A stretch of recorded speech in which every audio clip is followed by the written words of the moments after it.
Hi, welcome back to Feminism on Trial. I've been gone for a little bit. I don't know how this video is gonna go.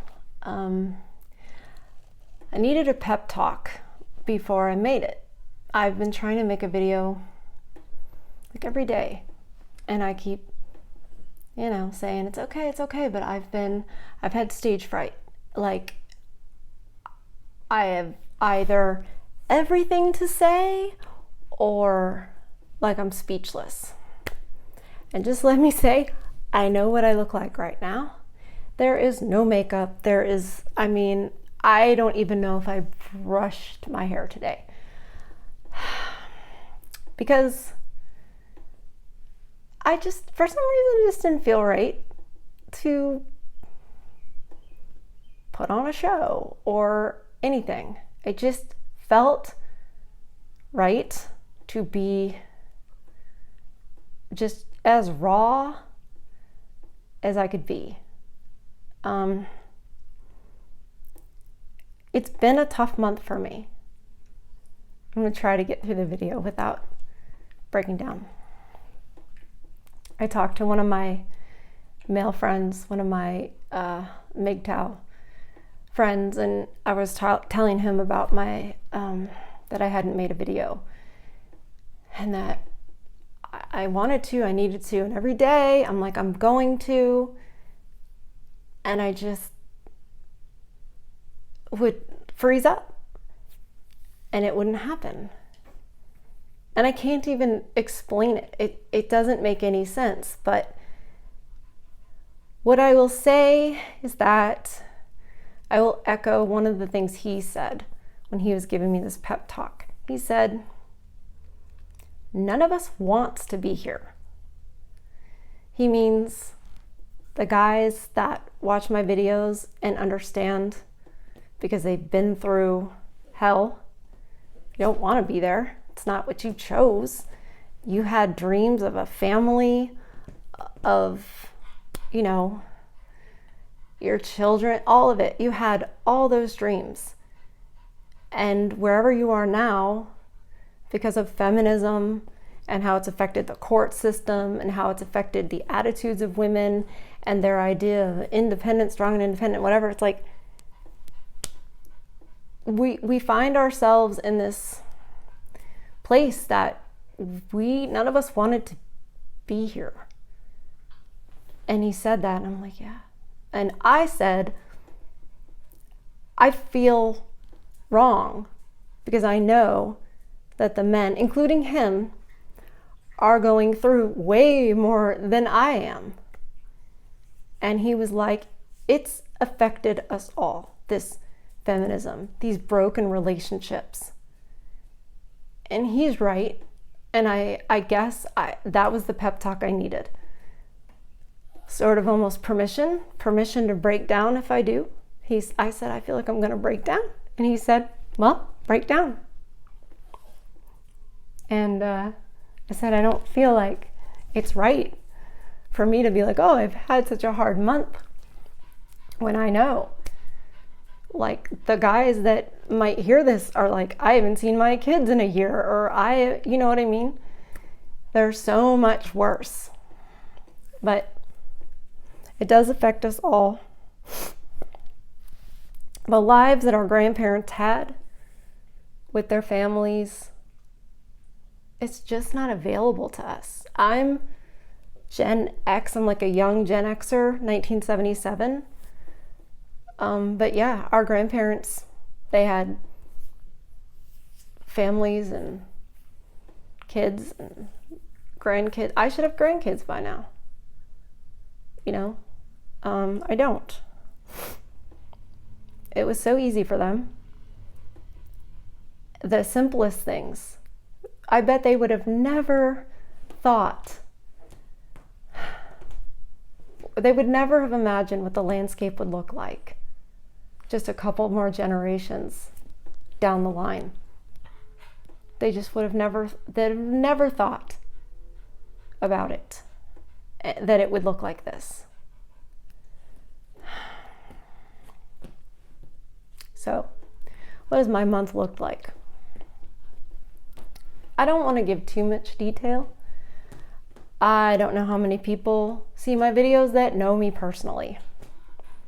And I keep this part of my life relatively, protected. But it's been a hard month with my significant other. If you hear that, that's my dog panting. It's like, if you hear heavy breathing, that would be my dog. She's very excited about her fluffy pink bed. So, she makes me smile. So it's been a month, and we have gone through a very hard time.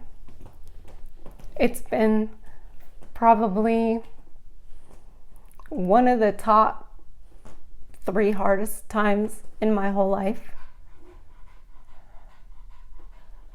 And it boils down to, like, why is this relevant to feminism? Well,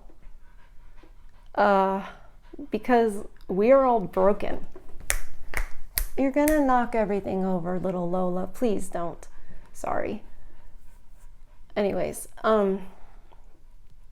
we're all broken from feminism. And the men,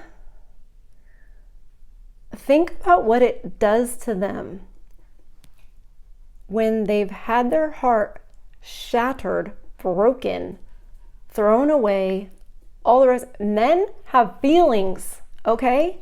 They have feelings. And they have a heart that can be broken.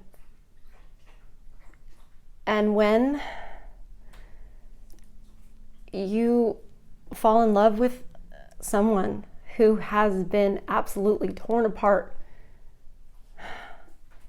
by another woman or women,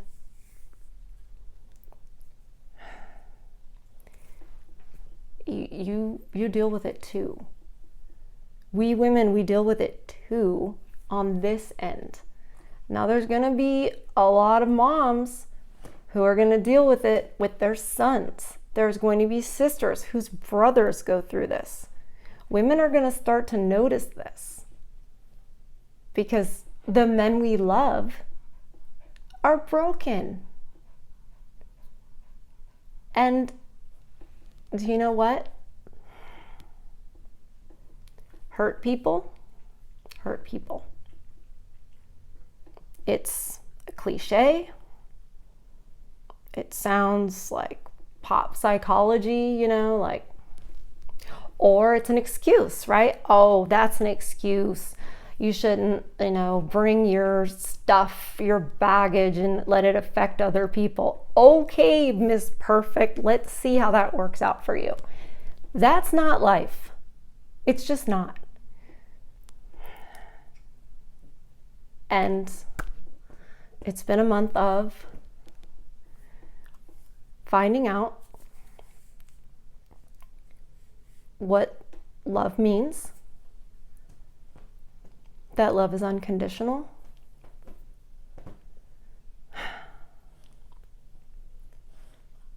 that love is patient,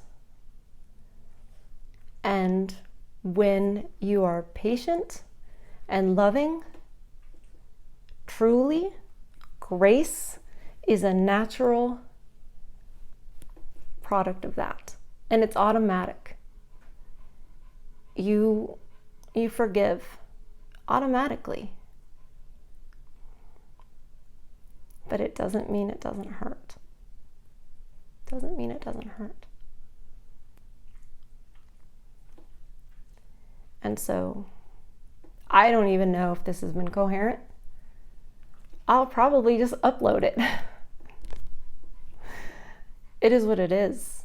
We're all trying to find our way. And through this muck. And it's one of those things, it's like if you know, you know. Some of you still in denial about what feminism has done. Some of you are like, oh, it was all well and good until third wave. Okay. Sure. That's not true. It's not really true if you think about it. It's not. Because it had to start somewhere. And now, it was just about, oh, this seems reasonable. That's how everything bad, that's how monsters get started. And you don't realize it's a monster until you can't fight back anymore. And that's what it feels like with feminism. It's what it feels like. And with all of this happening, it has been like my life flashing before my eyes. Because not only dealing with the man that I love right now, man, I have had flashbacks to my dad when he was at his lowest, when my mom was, breaking him. And I didn't know it at the time. I was probably, 20, 22, 21, something like that, early 20s, very early 20s, when that whole thing went down. And I didn't understand it at the time as much. And I've had the opportunity to hear men at their absolute lowest when they're on the ledge. And I kind of mean figuratively, but not necessarily. It might not be a ledge. It might be some other means, but I'm telling you, I know what it sounds like in the man's voice. And my brain did a whole loop, and it was like, your dad was like that. And I didn't even know at the time, I didn't recognize at the time how dire the situation was. But I was the one that talked to my dad through all of that. I was the one, whether it's appropriate or not, that was there for him. I'm not like, yay, me. It's just how it played out. And I didn't know that, 20 years in the future, I'd have a YouTube channel called Feminism on Trial. But it sort of all has led up to this. And I'm rambling now, but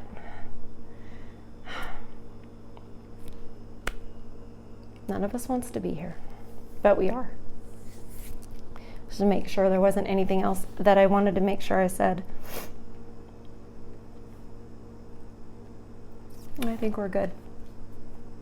So, wherever you are right now, wherever you are, trying to get through this muck, trying to not drown in this quicksand, wherever you are, it will be okay. It will be. You might not know how right now. It might not seem like it right now, but it will be. We all have to hold on, because we can't let feminism just win. We can't. We didn't come this far for that. So sometimes I'm just like, breathe in, breathe out. Breathe in, breathe out. And that's sometimes all you can do. But just keep doing that. Okay? Just keep doing that. Because it's going to get better. I believe in truth. I do. And I'm an obnoxious optimist. It gets on my own nerves sometimes. But I am obnoxious, I am Pollyanna, and you're going to get through this. So am I. Thanks. And I hope you guys have a great rest of your day. Don't forget to hit like and subscribe. I forget to ask people to subscribe. It's not why I'm here, but it would help, if we can get this shared to more people. Maybe not this video, but some of the others might be okay. All right, I'm done rambling now. Have a good rest of your day and take care of yourself.